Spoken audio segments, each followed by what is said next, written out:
There we go. Thanks for tuning back to Nights and Weekends with me, your host Marcus, the one-man band on this side of the internet. As you can see from the thumbnail, I'm 100% on board with the quote unquote, and Barry, yeah, I'm gonna coin this right now, the 2025 legal retribution tour. Okay, and why Trump's not going to be a dictator. So Ed and Marcus, let's jump right on into this. Throw in the first clip from NBC where we get what Trump said.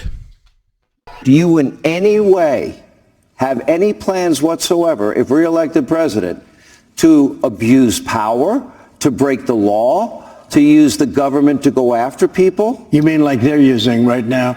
Pressed later. You would never abuse power as retribution against anybody. Except for day one. So as you can see there, he said just for one day to do drill, baby, drill. I'm sorry, I'm moving around papers. My notes. Not that you give a damn, Alex, but it's my notes. But anyway, so as you can see there, he was talking about being a dictator to just simply drill, baby, drill, and to build a wall, which I've been on building the wall from day one, prior to hell, even before I knew who Trump was. I remember being back in college back in '01, saying the same thing, and was shouted down by my very liberal classmates and teacher. So we're going to throw in how the media takes it. And I want to use The View again, because The View is pretty much, it's a term that Adam Carolla uses. A yunta is kind of like your aunt. I don't mean my aunt, but I mean like your aunt, or just the average person on the street who just listens to the mainstream media. So Ed and Marcus, throw in that clip of what Trump said, of what The View thinks he said. Do you see yourself, and would you ever consider being the conduit to that third party? Because I don't know if the Republican Party, as we knew it, will survive this. Because if he ever gets in again, we'll never have any more elections. There will be no more. He will stop it, and he's very clear about that. He wants to be dictator for life. So as we can see there, that's from very recently. Now, I can also throw in clips, but I won't, because then the video would be 800 hours long. Okay, it'd be like Schindler's List. All right. But these people act as if Trump wasn't president in 2017 to 2021. Okay. They say he's a threat to democracy, everything else, blah, blah, blah, goes yada, yada, yada, on and on forever, as if this would be his first term. Okay. So I'm going to go to somebody who politically I didn't give a crap about at all. I couldn't have cared less about this person, because I'm not some damn ideologue, and I never really have been. But I'm going to throw in a clip of this person talking about Donald Trump and threat to the democracy. On Wednesday night, Donald Trump did something no other presidential nominee has ever done. He refused to say that he would respect the results of this election. Now, make no mistake, by doing that, he is threatening our democracy. So Ed and Marcus actually threw that on in there. It wasn't present day Marcus, but Ed and Marcus threw that on in. And you see how she says, oh, he's a threat to democracy because, he won't agree with the results. Now, the thing that's nice is that we actually have tape of her. Ed and Marcus, throw in the clip of her afterwards. A line. I believe he knows he's an illegitimate president. He knows. So, I'm sorry. So is Donald Trump the threat, or is she the threat? Okay. According to her, she calls him illegitimate, but and she doesn't really accept it. She said it's another clip. I actually tried to find it. I couldn't find it, but it actually does exist, of her essentially saying, you can run the perfect campaign and you can still be cheated. So which one is it, Mrs. Clinton? Was the election legitimate? But anyway, you will have her lapdogs and her lackeys in the mainstream media just fawn at her cankles and say, oh, well, she conceded. Yes, you can concede. And then literally every day after that, say that you were cheated. Okay. Donald Trump is not president in 2024 as of right now. And did we have a coup? I'm sorry. Actually, I keep thinking of that idiot Charlemagne, whatever in the hell his real name is, saying that Trump organized a coup. Throw that on in, Marcus. Get that out the box. Throw that on in there. It's an old clip from an old show. They should. Like, we watched an attempted coup of this country happen on January 6th. And everybody's acting like it was just a bunch of people, you know, wilding at spring break, you know, down in Florida. Yeah. Like, we literally watched, you know, people try to overthrow the government because they didn't like the results of an election led by a former, you know, president. So that is what a lot of people on that side think. But Trump won't be a dictator. But I'm going to zoom in on what I think some other folks maybe have done. Here we go. Back in my element. So, Ed and Marcus, throw in Barack Obama with the pen and a phone comment. I'm going to be working with Congress where I can to accomplish this. But I'm also going to act on my own if Congress is deadlocked. I've got a pen to take executive actions where Congress won't. And I've got a telephone to rally folks around the country on this mission. Now, I wonder, was The View going to say that he was a dictator?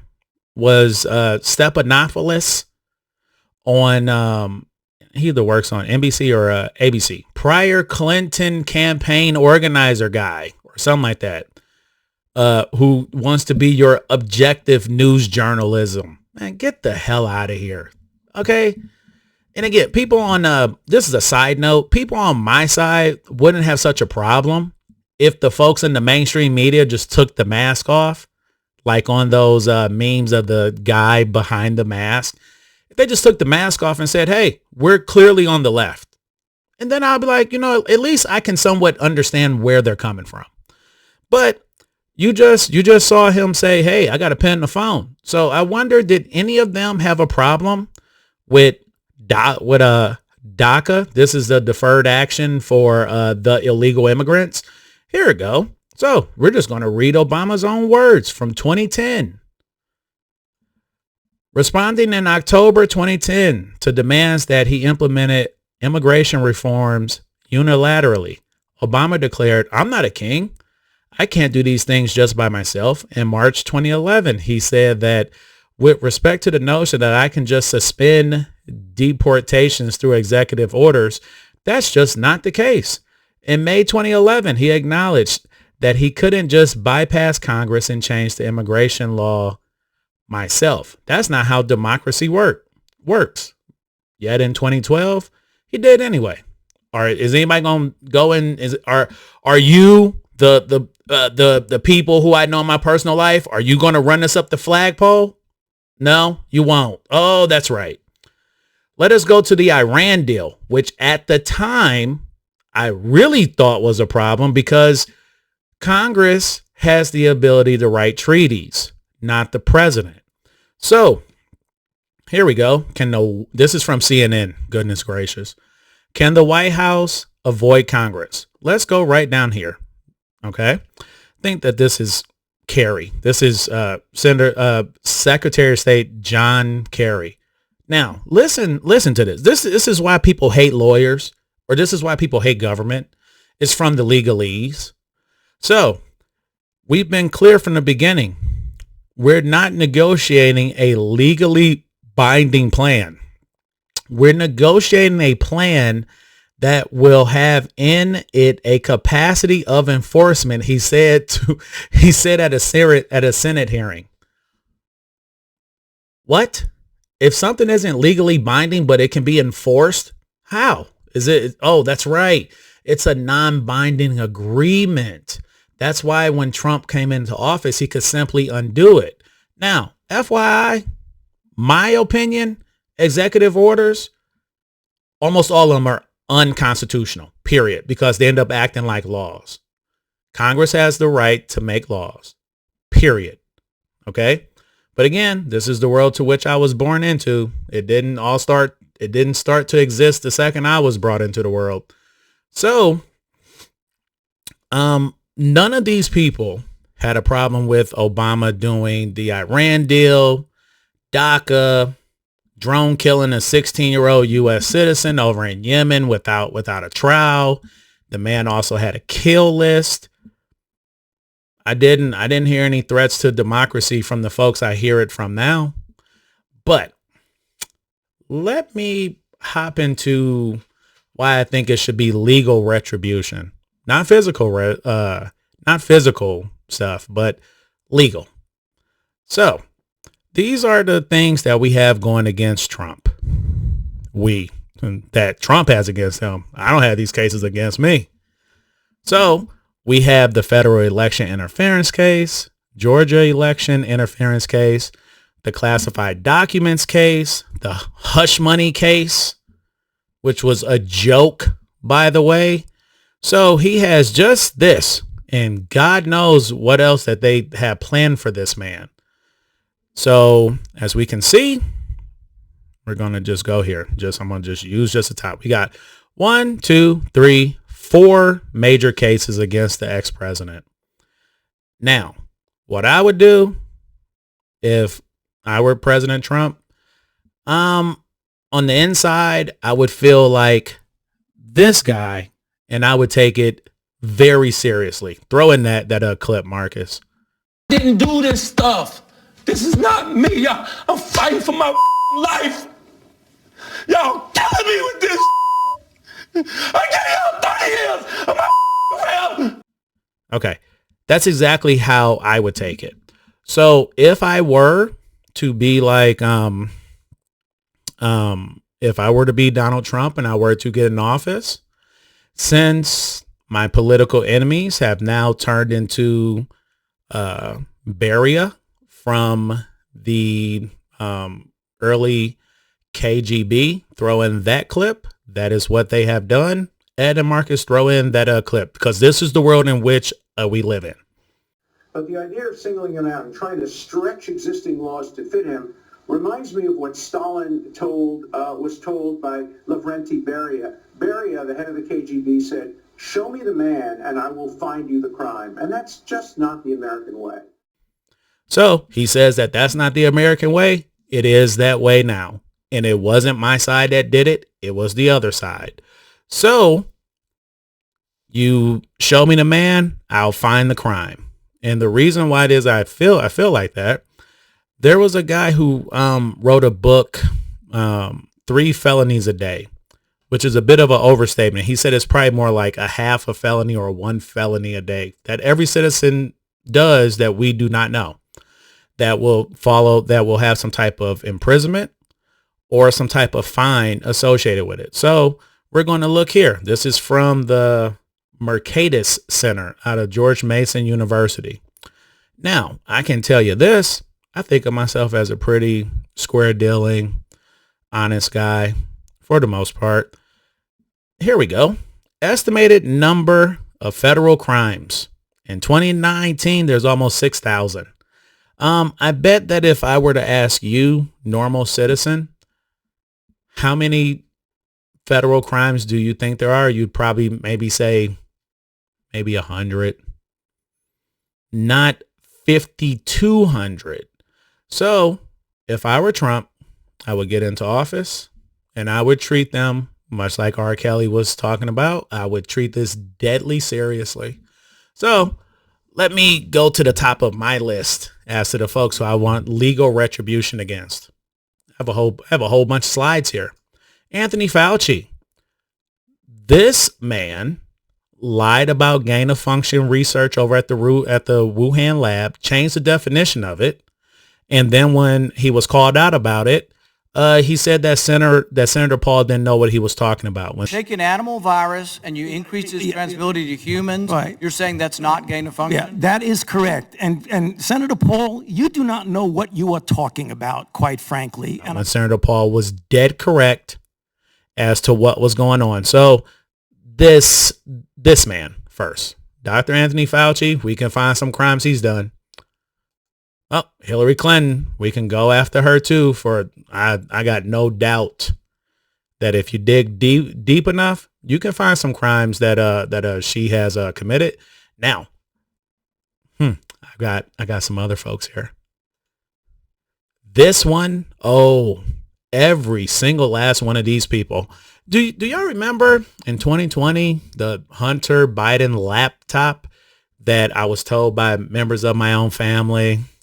And I was told by people at work and people on the internet was disinformation. It was lies. It was all lies. Liar! Legal retribution for Clapper, Mike Hayden, John Brennan, Thomas Finger, Rick Liggett, John McLaughlin, I don't know. All these 51 people who signed on, go after every last one of them. Go after every last one of them. Okay? All those 51 folks who signed on and said it looks like Russian disinformation, go after every last one of them.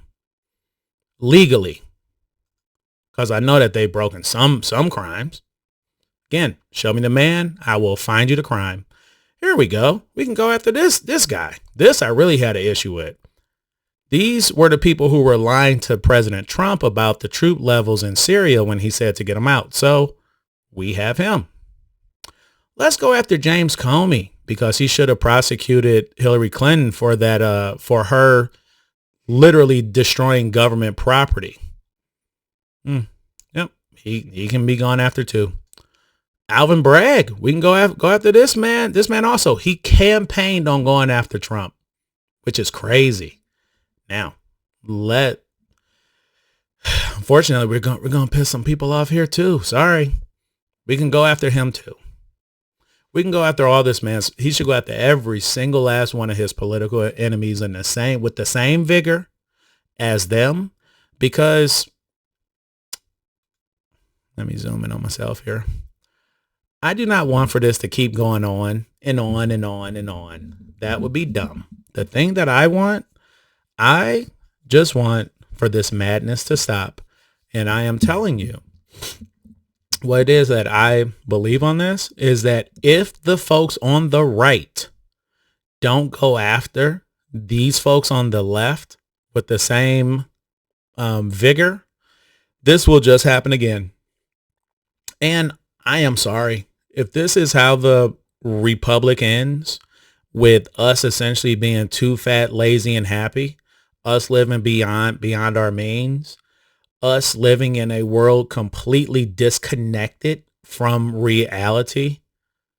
Editing Marcus here on the in reference to living disconnected from reality. I know people, again, and I hate to keep pounding the table on this, but to me, this is the dumbest stuff ever. I know people who were perfectly happy with the shutdown, who have no idea as to where their food comes from, how if you add a ton of more money to the actual available stock, but you don't increase the number of goods and services, they had no idea that prices were going to go up. We have a ton of people in this country who also say that they won't fight for the country, but then want to live on the fruits and labor of the country. We are completely disconnected from reality. You have to live within your means. That's something I cannot stand about Trump, is that he absolutely could care less. He couldn't care less about running up the deficit, which I think is dumb. But we have a whole, probably, I'm going to say 75% of people who think that they can live at the expense of other people, that if they go out and make a mistake, that somebody else should have to clean it up for them. That I don't know, that if we shut down the economy, that we should be able to give people money and then just have everything be hunky-dory. Unbelievable. Unfortunately, so be it. It is what it is. Okay. And it isn't that I want for anything bad to happen to anybody. Are you kidding me? I live in the greatest country to ever exist. But what I will no longer do, which I hope Trump does not, we should not lay on our backs and let our enemies pummel us in the face legally ever again. Go after all of them. Oh, FYI, you know who else I want to go after legally because of the far-flung effects of this person's choices. Adam Marcus here. In the part that you didn't see, I said George H.W. Bush, which is his father. I meant George W. Bush. It's crazy. It's nuts how the folks on the left, myself at the time, vilified him correctly, by the way. It was not a blood for oil. It wasn't any of that because we don't own any of the oil in Iraq. But it was a war that the man ended up essentially getting us into on information that he knew was biased and bad. And I'm sorry, General Colin Powell, even though you may be in heaven or hell, you were wrong for giving that a speech. Dick Cheney should all be gone after. All of them. Go after all of them. But I want the ones I named in my video first. All of them. All right. So yeah, get on board. I hope Trump goes after all of them legally, as I say. All right. I will see y'all in a week. Bye.